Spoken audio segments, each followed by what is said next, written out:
Salam əziz dinləyicilər. Bir söz deyəcəm. Dərd bilirsiniz nədir? Dərd bax bu boyda hamam tikilibdir. Bu boyda hamam tikilib bir 6 kvadrat var. Dərd budur ki, bu qədər geniş hamamda hamamı tikib hazırlayasan. Axırda da bax belə balaca bir 70'ə olan yerdə girib əziyyətdən çiməsən, yəni dar yerdə çiməsən, əziyyət çəkəsən.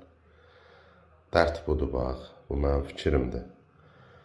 Yəni bu kabinanı hardan moda mindirdilər mən bilmirəm. Olsun amma böyük olsun da. Bax bu qədər hamam var, yenə deyirəm. Hamam hardasa 2,5-2,5-adır.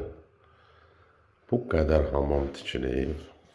Amma nə olsun ki, dərd budur ki, 70'ə hələ bir tərəfi də avallı olan yerdə girib orada o darısqal yerdən narahat, yəni rahat yox, narahat içməsən. Dərd budur bax, bu mənim fikrimdir.